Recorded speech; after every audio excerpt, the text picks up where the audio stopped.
Develop करने की जरूरत नहीं होती है। Why? File management software develop करने की जरूरत इसलिए नहीं है क्योंकि जो ऑपरेटिंग सिस्टम हमारे कंप्यूटर में इंस्टॉल है वो ऑपरेटिंग सिस्टम ही फाइल मैनेजमेंट का काम करता है, ठीक है ना। तो ऑपरेटिंग सिस्टम में फाइल मैनेजमेंट सॉफ्टवेयर इनबिल्ट है ऑलरेडी, उसमें वो चीज पहले से है। Objectives for a file management system, file management का जो काम है वो क्या है। सबसे पहले हम देखते हैं meet the data management need and requirement of the user, को किस टाइप के डेटा की कहां पर जरूरत है, किस टाइप की फाइल की जरूरत कहां पर है, इस चीज की रिक्वायरमेंट को पता करना और यूजर के हिसाब से उस फाइल को प्रोवाइड करना, ये फाइल मैनेजमेंट सिस्टम का सबसे पहला काम है, ठीक है ना। जैसे मानने की बात, आपको कोई स्टडी मटेरियल चाहिए है और मैं आपको एक मूवी प्रोवाइड करूं तो ये गलत हो जाएगा, है ना। कंप्यूटर ऐसे काम नहीं करता। अगर आपको स्टडी मटेरियल चाहिए है, उससे रिलेटेड कोई फाइल आपने कंप्यूटर में डाली है, अगर आप उसमें वो सर्च करेंगे तो आपको पर्टिकुलर वही फाइल लाकर देगा, ठीक है। कंप्यूटर में या मोबाइल में आप जब भी किसी भी फाइल को सर्च करेंगे पर्टिकुलर उसके नाम से या उसके एक्सटेंशन से, तो पर्टिकुलर वही फाइल आपके सामने आएगी। Guarantee that the data in the file are valid, ये गारंटी है इसमें कि फाइल के अंदर जो डेटा डला हुआ है वो वैलिड है ना, वो काम का डेटा है। इनवैलिड या फालतू का डेटा उसमें आपको नहीं मिलेगा। Optimize performance, file management software का जो परफॉर्मेंस है उस परफॉर्मेंस को इंक्रीज करना, उस परफॉर्मेंस को अच्छा बना के रखना और यूजर की नीड के हिसाब से कम टाइम में बहुत ही जल्दी फाइल को प्रोवाइड कर देना, ये फाइल मैनेजमेंट सॉफ्टवेयर का तीसरा objective. Provide input output support, ये I/O जो लिखा है इसको हम इनपुट आउटपुट कहते हैं ना। Provide input output support for a variety of storage device type. अब मानने की बात, हमने कंप्यूटर में बहुत सारी स्टोरेज डिवाइस लगा के रखी हैं, 2 पेन ड्राइव भी लगा दी, एक मोबाइल भी लगा दिया, एक हार्ड डिस्क भी लगा दी, ठीक है। तो उस हार्डवेयर में अगर हम एक फाइल को ट्रांसफर करना चाहते हैं तो ये उसमें सपोर्ट प्रोवाइड करता है, ठीक है। अगर आप चाहें तो हार्ड डिस्क की फाइल को पेन ड्राइव में डाल सकते हैं, पेन ड्राइव की फाइल को हार्ड डिस्क में डाल सकते हैं और वो उसके फाइल ट्रांसफर प्रोटोकॉल के अकॉर्डिंग टाइम लेता है। फाइल ट्रांसफर प्रोटोकॉल, एक फाइल को एक जगह से दूसरी जगह ट्रांसफर करने में जो नियम लगते हैं, जो उसके नियम हैं, that is called file transfer protocol, FTP। आप ध्यान देना, जब भी आप अपने मोबाइल को अपने कंप्यूटर में कनेक्ट करते हैं तो उसमें मोबाइल में लिखा हुआ आता है कि आप मोबाइल से इंटरनेट चलाना चाहते हैं या FTP फाइल ट्रांसफर प्रोटोकॉल इसको ऑन करना चाहते हैं, ठीक है ना। मिनिमाइज और eliminate the potential for lost और डिस्ट्रॉयड डेटा। अब मानने की बात, कोई फाइल खराब हो गई है जिसकी हमें जरूरत नहीं है ना, तो कंप्यूटर अपने आप आपसे पूछेगा कि ये फाइल आपकी लॉस्ट हो गई है, डिस्ट्रॉय हो गई है, do you want to delete this file और do you want to recover this file. Okay, next point is provide a standardized set of input output interface routine. Input output device जो हमारे computer में लगी हुई है, file कहाँ से input हमें देना है और कहाँ से उस फाइल का आउटपुट प्रोवाइड होगा, ठीक है ना, ये एक स्टैंडर्ड बना हुआ है जो कि फाइल मैनेजमेंट सॉफ्टवेयर इसको डील करता है। Provide input output support for multiple user, एक बार में एक से ज्यादा यूजर्स को फाइल प्रोवाइड करना ही इनपुट आउटपुट सपोर्ट कहलाता है। मल्टीपल यूजर्स को इनपुट आउटपुट सपोर्ट देना, ठीक है ना। तो ये फाइल मैनेजमेंट सॉफ्टवेयर है। अब फाइल क्या होती है, सबसे पहली बात है कि फाइल क्या होती है। World wide entities are called data. अगर हम किसी भी डॉक्यूमेंट को प्रिपेयर कर रहे हैं, उसमें कुछ ना कुछ इंफॉर्मेशन हमने डाली हुई है, so that is called file, है ना। नेक्स्ट स्लाइड में देखते हैं हम, collection of similar record. File क्या है? Collection of similar record treated as a single entity, है ना। सिंगल एंटिटी, एंटिटी मतलब एक ये टेक्निकल वर्ड है, एंटिटी का मतलब होता है कोई भी डेटा, है ना, कोई भी डेटा। एंटिटी मतलब आप एक एंटिटी हैं, आपकी एक डेट ऑफ बर्थ एक डेटा हो गया, है ना। आपका होम एड्रेस, आपका मोबाइल नंबर, आपके कंप्यूटर का IP एड्रेस, आपके मोबाइल का IP एड्रेस, ठीक है, ये सब रिकॉर्ड है, ये सब फाइलें हैं जो कि हमारे कंप्यूटर में, हमारे मोबाइल में सेव्ड है। तो कलेक्शन ऑफ सिमिलर रिकॉर्ड, जो एक टाइप का डेटा होता है उनको हम एक जगह पर जब इकट्ठा कर देते हैं, that is called file, treated as a single entity, एक एंटिटी के रूप में इसको ट्रीट किया जाता है। May be referenced by name, और इसको एक हम नाम दे देते हैं, ठीक है ना। जैसे ये पावर पॉइंट प्रेजेंटेशन है, इसको मैंने एक नाम दे दिया यूनिट नंबर 1, ठीक है। यूनिट 1 के नाम से ये मैंने कंप्यूटर में सेव कर ली या मोबाइल में सेव कर दी, या मैं इसको आपको मेल कर रहा हूँ या मैं आपको व्हाट्सअप कर रहा हूँ, तो ये एक नाम से जा रही है। किस नाम से जा रही है? यूनिट 1, ठीक है ना। Access control restrictions usually apply at the file level. अब ये जो फाइल है, जो कि मैंने आपको बताया, एक फाइल हमने बनाई है जिसको एक नाम दिया है, जिसमें हमने बहुत सारा सिमिलर डेटा रखा हुआ है, इसको हम सिक्योरिटी भी प्रोवाइड करते हैं। कैसे सिक्योरिटी प्रोवाइड करेंगे? कुछ रिस्ट्रिक्शंस होंगे। सिक्योरिटी का मतलब यहाँ ये होता है कि इसको आप पर्टिकुलर एक उस सॉफ्टवेयर में ही ओपन कर पाओगे। अगर आपके मोबाइल में पीडीएफ का सॉफ्टवेयर नहीं है तो आप उसको ओपन नहीं कर सकते। पीडीएफ तभी ओपन होगी जब आपके मोबाइल में या आपके कंप्यूटर में पीडीएफ का सॉफ्टवेयर होगा, एप्लीकेशन सॉफ्टवेयर होगा, ठीक है ना। अब यहाँ पर देखो, कुछ मैं एक्सटेंशन आपको बता रहा हूँ, ठीक है ना।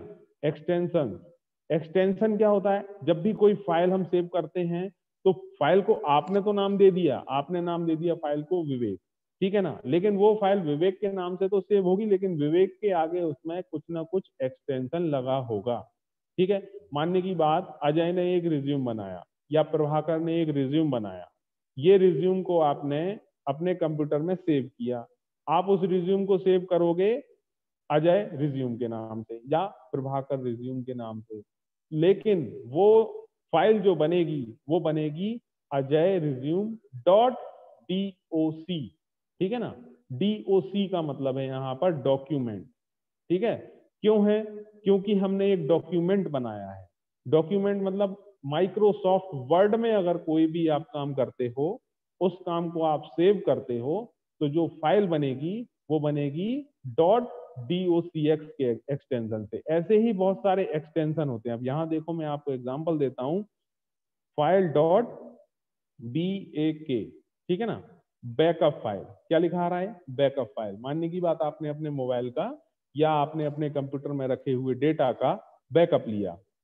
बैकअप लेने में क्या होता है, हमारी जो बड़ी बड़ी फाइल्स हैं उनका बहुत छोटे रूप में कंप्रेस कर दिया जाता है, उनको कंप्रेस करके उनकी एक फाइल जनरेट की जाती है। उस फाइल को आप जैसे ही कोई भी नाम देंगे तो वो नाम तो रहेगा फाइल का। मानने की बात, हमने फाइल को नाम दिया XYZ डॉट BAK के नाम से, वो फाइल सेव हो जाएगी, ठीक है। जैसे हमने सी लैंग्वेज में कोई प्रोग्रामिंग की, सी लैंग्वेज में या C++ लैंग्वेज में हमने कोई प्रोग्रामिंग की और उस प्रोग्राम को हमने अपने कंप्यूटर में सेव किया, कोई भी नाम दिया उसको, है ना। एडिशन का प्रोग्राम हमने बनाया, एडिशन नाम से उसको हमने सेव किया, तो वो प्रोग्राम सेव होगा एडिशन डॉट C के नाम, ठीक। मोबाइल में हम छोटे छोटे वीडियोस देखते हैं जिसे हम ग्राफिकल इंटरफेस कहते हैं, ना, GIF फाइल कहते हैं। जब हम बहुत सारी पिक्चर्स को एक साथ मिला देते हैं तो वो एक GIF फाइल बन जाती है। अगर GIF फाइल आपके मोबाइल या कंप्यूटर में सेव होगी तो वो होगी फाइल डॉट GIF के नाम, है ना। Graphical interchange format, graphical interchange format image. ध्यान रखना, GIF जो हम देखते हैं वो वीडियो नहीं होता है, ठीक है। GIF फाइल में इमेज होती हैं जिनको हम ग्राफिकल इंटरचेंज फॉर्मेट में इकट्ठा कर लेते हैं, इसीलिए वो हमें वीडियो की तरह दिखाई देती है, ठीक है ना।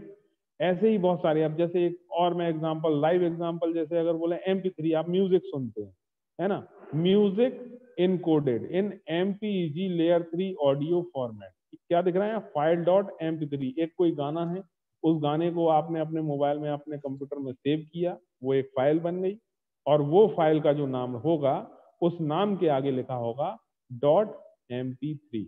क्यों? क्योंकि ये एक म्यूजिक फाइल है। एक्सटेंशन से ही आपको पता चल जाएगा कि ये फाइल किस टाइप की है और ये फाइल क्या काम करेगी, ठीक है।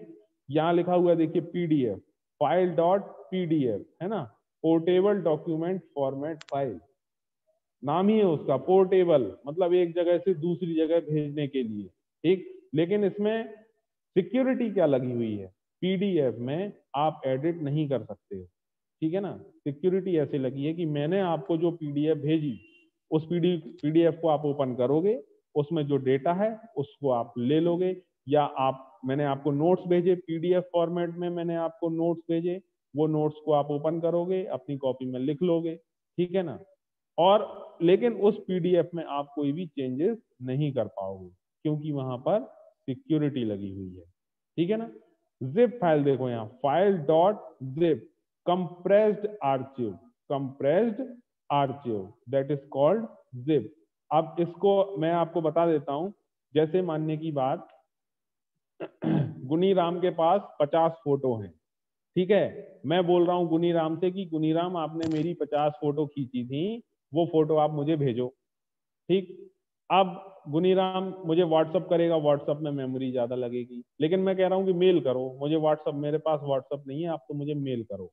अब गुनीराम सोच रहा है कि मैं मेल कैसे करूं, मेल पे तो 20 MB 40 MB से ज्यादा डेटा हम डाल ही नहीं सकते, है ना। 50 फोटो तो हो रही है करीब करीब आधा जीबी की, है ना, यस सर। 512 MB की हो रही है, बहुत सारी मेमोरी हो रही है, तो वो मेल नहीं की जा सकती। तो क्या करेगा गुनीराम, उसके लिए चलाएगा जिप नाम का, है ना। जिप मतलब विन जिप करके एक सॉफ्टवेयर आता है।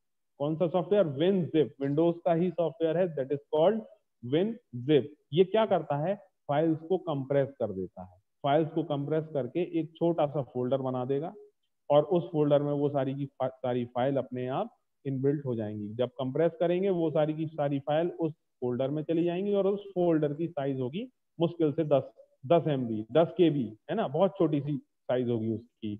और वो फोल्डर उठा के वो मुझे मेल कर देगा। जैसे ही वो फोल्डर मेरे पास मेल पे आएगा, मैं उस पर डबल क्लिक करूंगा और उसको एक्सट्रैक्ट करूंगा। जैसे ही मैं उन फाइल्स को एक्सट्रैक्ट करूंगा, तो वो फाइल जैसी थी पहले, वैसी की वैसी ही मेरे कंप्यूटर में आके सेव हो जाएंगी, ठीक है ना। तो ये होता है compressed archive, that is called zip. जब भी हम किसी चीज को कंप्रेस करके फाइल बना देते हैं, तो वो जिप फाइल कहलाती है, ठीक है ना। तो ये बहुत सारे अलग अलग टाइप के एक्सटेंशन होते हैं। जेपीजी का इंस्ट्रक्शन मैंने आपको बताया, कोई अगर पिक्चर है तो वो पिक्चर जब भी आप सेव करोगे अपने कंप्यूटर में, वो जेपीजी के नाम से होगा। म्यूजिक करोगे MP3 के नाम से होगा। मूवी करोगे, है ना, मूवी में क्या होता है, गाना भी होता है, आवाज भी होती है, और पिक्चर तो होती है, तो वो MP4 के नाम से हो जाएगी, है ना। ऐसे बहुत सारे अलग अलग टाइप के फॉर्मेट होते हैं। जैसा भी आप एप्लीकेशन यूज करोगे, जिस भी टाइप का आप एप्लीकेशन यूज करोगे, वो एप्लीकेशन अपने लिए अलग टाइप की फाइल का एक्सटेंशन लेकर ही चलता है, ठीक है ना। ये हम बात कर रहे हैं अभी फाइल की, ठीक है ना। फाइल मतलब कोई भी हो सकती है, PPT की फाइल हो सकती है, वर्ड की फाइल हो सकती है, एक्सेल की फाइल हो सकती है, कोई फोटो हो सकती है, कोई इमेज हो सकती है, कोई मूवी हो सकती है, कुछ भी हो सकता है। अब हम चलते हैं हमारी नेक्स्ट स्लाइड पे। File attribute. एट्रीब्यूट मतलब कि इस फाइल में होता क्या क्या है। अगर हम किसी फाइल को बना रहे हैं, तो वो फाइल के कह सकते हैं एट्रीब्यूट, आदतें क्या है ना। जैसे किसी भी एक व्यक्ति है, उसके कुछ एट्रीब्यूट होते हैं कि ये व्यक्ति भाई बहुत अच्छा इंसान है, बहुत अच्छा बोलता है, बहुत अच्छा पढ़ाई करता है, बहुत अच्छी गाड़ी चलाता है, तो ये क्या होगा, उस व्यक्ति के एट्रीब्यूट हो गए। वैसे ही फाइल के भी एट्रीब्यूट होते हैं, है ना। तो वो फाइल के जो एट्रीब्यूट है वो यहाँ पर मैंने लिखे हैं, देखिए आप यहाँ ध्यान से। Protection, password, creator, owner, read only flag, hidden flag, system flag, archive flag, हर एक एट्रीब्यूट का अपना एक अलग काम है। और ये एट्रीब्यूट को बताने के लिए मशीन लैंग्वेज में 0 एंड 1 का यूज होता है ना। देखो यहाँ लिखा है, मानने की बात, रीड ओनली फ्लैग, जैसा इसका नाम है रीड ओनली, आप इसको सिर्फ पढ़ सकते हो, है ना, आप इसमें एडिटिंग नहीं कर सकते हो। रीड ओनली फ्लैग क्या करेगा, 0 फॉर रीड और right and 1 for read only. अगर वहां 0 इंस्ट्रक्शन है तो आप वहां रीड भी कर सकते हो और राइट भी कर सकते हो, और अगर वहां 1 इंस्ट्रक्शन है तो आप उसको सिर्फ और सिर्फ रीड कर सकते हो, ठीक है ना। Hidden flag, system flag, ASCII, binary flag, ठीक है। इस टाइप के बहुत सारे अलग अलग एट्रीब्यूट होते हैं जो कि इसमें फाइल को किसी भी पर्टिकुलर एक फाइल पे वर्क करते हैं। हर एक फाइल के आपको ये वाले एट्रीब्यूट जरूर मिलेंगे। जैसे सबसे पहला ही देख लें हम, यहाँ लिखा हुआ है protection. Who can access the file and in what way. कौन फाइल को एक्सेस कर सकता है और किस टाइप के एप्लीकेशन पे वो फाइल खुलेगी, है ना। तो ये उसका एट्रीब्यूट है। जैसे मैंने आपको बताया पीडीएफ है, पीडीएफ फाइल का एट्रीब्यूट क्या है कि वो पीडीएफ रीडर में ही खुलेगी। आप सोचो कि नॉर्मली आपके मोबाइल में आ जाए वो फाइल और फिर खुल जाए, नहीं, ऐसा नहीं हो सकता। ठीक है, हमें अपने मोबाइल में, अपने कंप्यूटर में पीडीएफ रीडर हमें इंस्टॉल करना पड़ेगा, तभी वो खुलेगी। पासवर्ड क्या है? Password needed to access the file. Password आप सभी लोग जानते हो कि अगर हमें किसी फाइल को एक्सेस करना है, मैं चाहता हूं कि मैंने जो फाइल बनाई है वो फाइल सिर्फ इन 50 लोगों के पास पहुंचे, तो मैं पासवर्ड भी उन 50 लोगों को दे दूंगा। ठीक है ना। तो क्या होगा कि वो 50 लोग उस पर्टिकुलर फाइल को देख पाएंगे। अगर वो फाइल किसी और के पास पहुंच भी जाती है तो उनके पास पासवर्ड नहीं होगा। ठीक, जैसे आपके मोबाइल में ओटीपी आते हैं। ओटीपी से क्या होता है कि अगर हम कोई पर्टिकुलर वर्क कर रहे हैं, आपके मोबाइल पे ओटीपी आएगा, तभी आप उस वर्क को आगे प्रोसेस कर पाओगे। अगर आपने ओटीपी गलत डाला तो वो काम नहीं होगा, या आपके पास ओटीपी नहीं आया तो भी वो काम नहीं होगा। जैसे बहुत छोटा सा एग्जांपल है, आधार का वेरिफिकेशन। आधार कार्ड का वेरिफिकेशन करने के लिए मोबाइल नंबर रजिस्टर होना जरूरी है। क्यों जरूरी है? क्योंकि ये जो मोबाइल नंबर है, मोबाइल नंबर भी हमने अपने आईडी पे खरीदा हुआ है। ठीक है ना। कई लोग दूसरे के आईडी पे खरीद लेते हैं, लेकिन अगर हमने अपने आईडी पे खरीदा हुआ है, हम उससे आधार को रजिस्टर करवाएंगे, तो होगा क्या कि आधार से हमारे मोबाइल पे एक मैसेज आएगा, ओटीपी मैसेज। अगर आप उसको वेरीफाई नहीं करवाओगे, मतलब वो आप हो ही नहीं। ठीक है ना, आप गलत आइडेंटिटी यूज कर रहे हो। ठीक, तो ऐसे ही पासवर्ड या ओटीपी की जरूरत हमें होती है। तो ये बहुत सारे फाइल्स के एट्रीब्यूट्स हैं जो कि अलग अलग टाइम पे फाइल के हिसाब से वर्क। ठीक है, अब यहाँ हम देख रहे हैं कि फाइल में हम ऑपरेशन कौन कौन से परफॉर्म कर सकते हैं। फाइल को क्रिएट किया जा सकता है, बनाया जा सकता है, नई फाइल को बनाया जा सकता है, या नई फाइल में एडिटिंग करके उसको दोबारा सेव किया जा सकता है। डिलीट किया जा सकता है, कोई फाइल से काम हमें नहीं है या गलत है वो फाइल, तो उसको हम डिलीट कर सकते हैं। फाइल को आप ओपन कर सकते हो, जब मन चाहे ओपन कर सकते हो, जब मन चाहे क्लोज कर सकते हो। उसमें आप रीड कर सकते हो, पढ़ सकते हो, और उसमें आप चेंजेस भी कर सकते हो, राइट भी कर सकते हो, रीड एंड राइट। अपेंड, एक फाइल को दूसरी फाइल के साथ अटैच भी कर सकते हो। सी, एक फाइल को बार बार देखकर आप कोई दूसरी फाइल बना रहे हो, एक फाइल को देखकर बार बार देखोगे आप, और उसके थ्रू आप दूसरी फाइल बनाओगे, है ना, ये चीज भी कर सकते हो। गेट एट्रीब्यूट, कोई फाइल क्या काम कर रही है, या वो फाइल ये काम कर पाएगी कि नहीं कर पाएगी। ठीक है, जैसे मानने की बात, मैं एक 3 साल के बच्चे को बोल दूं कि तू कार चला ले, क्या वो चला पाएगा? नहीं चला पाएगा। क्यों नहीं चला पाएगा? क्योंकि उस बच्चे में वो क्वालिटी अभी नहीं है। वो क्वालिटी उसमें आगे चल के आ जाएगी, अलग बात है, लेकिन अभी उस बच्चे का एट्रीब्यूट जो है वो कार चलाने का नहीं है। उस बच्चे का एट्रीब्यूट है छोटी प्लास्टिक की साइकिल चलाने का। ठीक है ना। तो यहाँ गेट एट्रीब्यूट, कौन सी फाइल क्या काम कर सकती है, वो एट्रीब्यूट आपको पता करना, ये आप कर सकते हो। ठीक है ना। सेट एट्रीब्यूट, हम चाहते हैं कि ये फाइल ऐसा काम करने लगे। जैसे वो 3 साल के बच्चे को मैं चाहता हूँ कि ये कार चला ले, तो मैं उसको कार चलाना सिखा दूंगा, है ना। तो मतलब उसका एट्रीब्यूट मैंने क्या कर दिया, सेट कर दिया कि भाई मैं चाहता हूं कि आप सब लोग को कंप्यूटर नहीं आता, लेकिन आप कंप्यूटर चलाने लगो, तो मैं यहाँ क्या कर रहा हूँ, आपके एट्रीब्यूट को सेट कर रहा हूँ कि आप कंप्यूटर चलाने लगो। हालांकि आता है आप सबको चलाना, मैं एक एग्जांपल दे रहा हूँ। ठीक है ना। नेक्स्ट एंड लास्ट है रीनेम। फाइल को आप किसी नाम से सेव करते हो, उस फाइल को आप कोई दूसरा नाम भी दे सकते हो। ठीक है, तो ये होते हैं फाइल के ऑपरेशन जो कि हम इन फाइल्स पे परफॉर्म करते हैं। अब फाइल तो हमने बना ली, फाइल के बारे में हमने जान लिया, ठीक है ना, लेकिन फाइल रहती कहाँ पर है, फाइल का घर क्या है? तो हम बात कर रहे हैं यहाँ पर डायरेक्टरीज।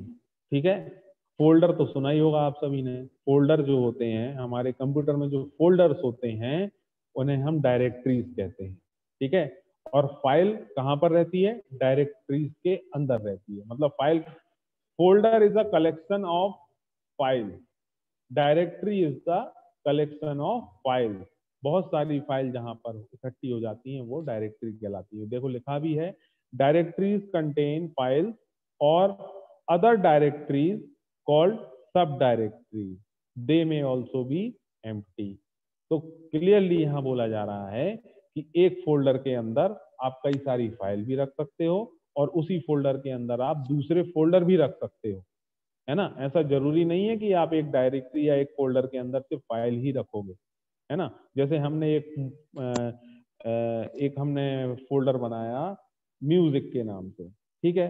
अब उस म्यूजिक नाम के फोल्डर के अंदर हमने म्यूजिक की फाइल्स डाल दी। उन फाइल्स का, म्यूजिक की फाइल्स का एक्सटेंशन क्या होगा, बताओ जल्दी मुझे, कोई कोई बताओ जल्दी मुझे, म्यूजिक की फाइल का एक्सटेंशन क्या होगा? MP3 MP3 very good, very good, ठीक है, MP3 वेरी गुड, ठीक है। MP3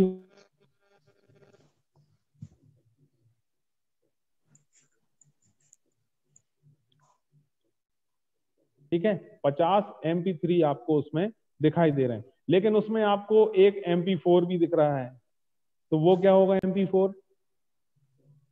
वीडियो वो मूवी होगा, मूवी मूवी के लिए होगा सर। ठीक मूवी है, होगी, ठीक है, वीडियो या मूवी मूवी कोई। ठीक है, म्यूट हो जाओ आप सब लोग। तो यहां पर आपको क्या हो रहा है, उस फाइल का एक्सटेंशन पता चल रहा है। अब फाइल का एक्सटेंशन पता चलेगा तो आप क्या करोगे, पर्टिकुलर उस टाइप का आपको सॉफ्टवेयर या उस टाइप का एप्लीकेशन भी आपको चाहिए जिसके थ्रू आप उस फाइल को चला पाओ। जैसे MP3 फाइल है तो उसके लिए आपको VLC मीडिया प्लेयर डालना पड़ेगा, कोई MP4 फाइल है उसके लिए भी आपको VLC मीडिया प्लेयर डालना पड़ेगा, ठीक है। अब इन फाइल्स को हमने रखा कहाँ है, एक डायरेक्टरी, म्यूजिक नाम की डायरेक्टरी में रखा है या म्यूजिक नाम के फोल्डर में रखा हुआ है, ठीक है। अब म्यूजिक नाम का जो फोल्डर है उसमें हमने दो और फोल्डर बना दिए, old music and new music, ठीक है। तो ओल्ड म्यूजिक में हमने पुराने वाले गाने सेव कर दिए और न्यू म्यूजिक वाले फोल्डर में हमने नए वाले गाने सेव कर दिए। पुराने वाले गाने हम सुनते नहीं है, नए वाले सुनते हैं, तो नया वाला फोल्डर तो फुल है ना। नए वाले फोल्डर में बहुत सारे गाने हैं लेकिन ओल्ड वाला फोल्डर खाली है, ठीक है। तो ये डायरेक्टरीज या फोल्डर का ये एट्रीब्यूट है कि एक डायरेक्टरी के अंदर या एक फोल्डर के अंदर बहुत सारी फाइल भी रह सकती हैं और उनके बीच में हम और भी दूसरे फोल्डर्स को भी डाल सकते हैं। और जो एक डायरेक्टरी या एक फोल्डर के अंदर जो दूसरा फोल्डर होता है that is called sub directories या सब फोल्डर, ठीक। Directories are organized in a hierarchical fashion. Hierarchy समझते हो आप? हायरार्किकल क्या होता है, किसी को पता है? No sir. नहीं सर। Yes sir.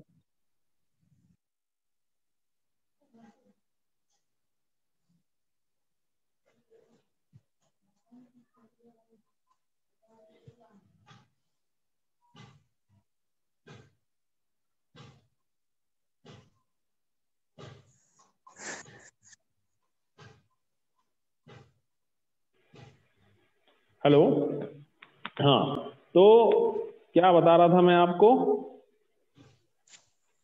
हायरार्किकल क्या होता है सर? हायरार्की क्या होती है? देखो, जैसे मानने की बात, मैं हूं, मेरे पास किसकी जायदाद आएगी, मेरे पिताजी की जायदाद मुझे मिलेगी, ठीक है ना। और मेरी जायदाद किसको मिलेगी, मेरे बच्चे को मिलेगी, ठीक है। तो यहाँ पर एक के बाद दूसरा, दूसरे के बाद तीसरा, तीसरे के बाद चौथा, है ना। तो ये चीज जो कहलाती है, ये मैंने आपको बहुत सिंपल एग्जांपल बताया है, ये चीज कहलाती है हायरार्की, ठीक है। हायरार्की है ये कि जो रूट डायरेक्टरी है, रूट डायरेक्टरी मतलब यहाँ देखो आप, ये दिख रहा है आपको, रूट डायरेक्टरी, ठीक है। इस रूट डायरेक्टरी में हमने बहुत सारे फोल्डर डाले हुए हैं, ठीक, A folder, B folder, C folder, ठीक है ना। तो ये क्या कहला रहा है, सिंगल लेवल डायरेक्टरी सिस्टम। ये जो डायरेक्टरीज होती हैं हायरार्किकल वे में परफॉर्म करती हैं, ठीक है। Directories are organized in a hierarchical fashion और directories can contain other directories, मतलब एक डायरेक्टरी दूसरी डायरेक्टरी को अपने अंदर कंटेन करके रख सकती है, या एक फोल्डर के अंदर हम दूसरा फोल्डर रख सकते हैं। They help us to keep our files organize. ऐसा क्यों होता है कि हमारी फाइल्स ऑर्गेनाइज्ड रहें। जैसे मैंने आपको बताया कि हमने एक म्यूजिक का फोल्डर बनाया, उस म्यूजिक में आपने ओल्ड म्यूजिक नाम से एक फोल्डर बनाया, आपने न्यू म्यूजिक नाम से एक फोल्डर बनाया, या फिर अब मैं कहूं कि आपने 2019 के नाम से एक फोल्डर बनाया, 2018 के नाम से एक फोल्डर बनाया। तो ये चीज हम क्यों कर रहे हैं कि हमारी फाइल्स व्यवस्थित हों। जैसे मैं आपसे बोलूं कि भाई कुमार सानू के गाने सुना दो आप मुझे, तो आप क्या करोगे, 2020 का फोल्डर खोलोगे क्या? नहीं खोलोगे, आप 1990s का फोल्डर खोलोगे, है ना। तो ये क्या हो रहा है, आपको डेटा को सर्च करना यहाँ पर आसान हो रहा है। आपको डेटा सर्च, अपने ही कंप्यूटर में डेटा को सर्च करना आसान काम हो रहा है। जैसे आपने यूट्यूब पे सर्च किया बेसिक कंप्यूटर इंजीनियरिंग वीडियो, ठीक है, तो यूट्यूब का जो सर्च इंजन है वो फाइल को सर्च कहाँ करेगा, कंप्यूटर से रिलेटेड जो भी सब्जेक्ट होंगे वहां पर सर्च करेगा। अगर आपने सर्च किया बेसिक सिविल इंजीनियरिंग, ठीक है, तो वो कहाँ सर्च करेगा, सिविल वाले जो भी वीडियोस होंगे वहां पर सर्च करेगा। और अगर आप सिर्फ और सिर्फ डाल देंगे BCE वीडियोस, अब BCE मतलब बेसिक कंप्यूटर इंजीनियरिंग भी है और BCE मतलब बेसिक सिविल इंजीनियरिंग भी है, तो वो क्या करेगा, BCE के नाम से बेसिक कंप्यूटर बेसिक सिविल जो भी उसका सब्जेक्ट होगा उन सब्जेक्ट के सारे वीडियो आपके सामने वो लाकर दे देगा। तो यहाँ पर हमें क्या हो रहा है, फाइल को सर्च करना बहुत आसान हो रहा है। अब फाइल चाहे आपको अपने कंप्यूटर में सर्च करना हो, चाहे आपको इंटरनेट पे ब्राउजर के थ्रू आपको सर्च करना हो, तो यहाँ पर फाइल को सर्च करना आसान होता है। इसीलिए जो फाइल्स होती हैं वो हायरार्किकल वे में काम, डायरेक्टरीज जो होती हैं वो हायरार्किकल वे में काम करती हैं। और ये हायरार्किकल वे होता है सिंगल लेवल डायरेक्टरी सिस्टम। इसमें क्या होता है, a single level directory system contain 4 files, क्या यहाँ पर 4 फाइल होंगी, owned by 3 different people A, B and C, ठीक है ना। तो यहाँ पर जो भी फाइल्स हैं, 4 फाइल्स हैं यहाँ पर, और उनमें से जो अलग अलग हैं 3 फाइल इसमें अलग अलग हैं। एक हो गई हमारी रूट डायरेक्टरी, ठीक है ना, और बाकी 3 हो गई इसमें अलग फाइल। तो हायरार्किकल वे में ऐसे काम करता है। दूसरा है यहाँ 2 level directory system. 2 level directory system में क्या होगा, मानने की बात, एक हो गई हमारी रूट डायरेक्टरी, रूट डायरेक्टरी के बाद यहां पर हो गई एक A, B एंड C, ये क्या हो गई हमारी यूजर डायरेक्टरी हो गई। यूजर डायरेक्टरी, जैसे मानने की बात, ये एक कंप्यूटर है और इस कंप्यूटर में मुझे आप 20 बच्चों का इंफॉर्मेशन हमें डालना है इस कंप्यूटर में, तो मैं क्या करूंगा, 20 फोल्डर बना दूंगा, यहाँ पर 20 डायरेक्टरी बना दूंगा, ठीक है ना। अब वो फोल्डर मैं किस चीज के लिए बना रहा हूं, आपके डॉक्यूमेंट्स हैं, है ना, कॉलेज के डॉक्यूमेंट्स हैं या मार्कशीट है आपकी, ठीक है, तो रूट डायरेक्टरी का नाम दे दिया मैंने मार्कशीट, ठीक, और उसमें मैंने मार्कशीट के अंदर 20 फोल्डर बना दिए आप लोगों के अलग अलग नाम से, ठीक है ना।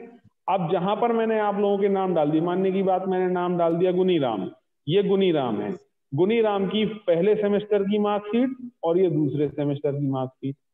अजय की, ये अजय है, अजय की फर्स्ट सेम की मार्कशीट सेकंड सेम की आई नहीं, है ना। प्रभाकर की फर्स्ट सेम की, सेकंड सेम की और थर्ड सेम की मार्कशीट, ठीक है। तो ऐसे करके मैंने क्या किया है, मार्कशीट के फोल्डर में बच्चों के नाम डाल दिए और उन बच्चों की जितनी मार्कशीट आती गई उनको मैं यहाँ पर सेव करता गया। तो ये एक व्यवस्थित काम हो गया यहाँ पर।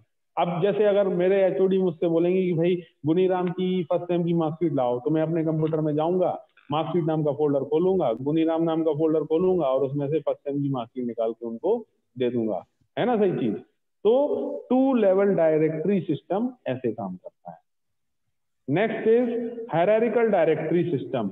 हायरार्किकल डायरेक्टरी सिस्टम, अब देखो यहाँ पर क्या हो रहा है, जो हमने सिंगल लेवल डायरेक्टरी सिस्टम और 2 लेवल डायरेक्टरी सिस्टम को पढ़ा, इन दोनों को हमने मिला दिया, वही वर्क हो रहा है यहाँ पर हायरार्किकल डायरेक्टरी सिस्टम, ठीक है। तो यहाँ पर सबसे पहले देखो, आप दिख रहा है आपको रूट डायरेक्टरी, रूट डायरेक्टरी के बाद यहाँ पर हो गई यूजर डायरेक्टरी, ठीक है। और इन यूजर डायरेक्टरी के अंदर भी ध्यान से देखो, जो बॉक्स बना हुआ है ये फोल्डर है या ये डायरेक्टरी है, और जो सर्कल बना हुआ है ये फाइल है, ध्यान रखना इस बात का।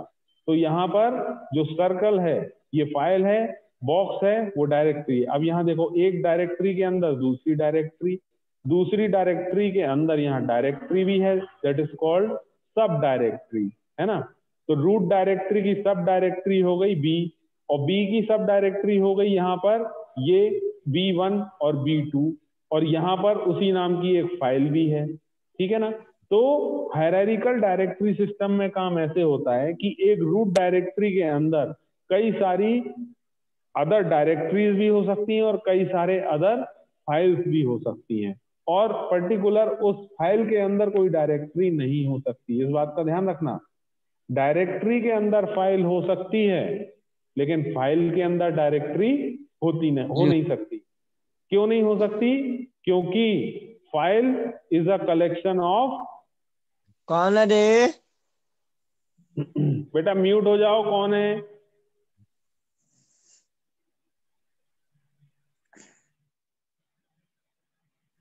हाँ, file sorry directory contain file है ना, मतलब directory is a collection of many file, मतलब हम डायरेक्टरी के अंदर कई सारी फाइल्स को रख सकते हैं लेकिन फाइल के अंदर हम डायरेक्टरी को नहीं रख सकते हैं। ठीक है, तो ये हमारा था फाइल मैनेजमेंट, या हम कहें कि जो फाइल मैनेजमेंट सिस्टम है, फाइल मैनेजमेंट सिस्टम कैसे काम करता है, उसमें फाइल्स कैसी होती हैं, फाइल्स के एट्रीब्यूट क्या होते हैं, हम फाइल्स में ऑपरेशंस क्या क्या परफॉर्म कर सकते हैं, और फाइल कहाँ रखी जाती है, तो डायरेक्टरी में रखी जाती है।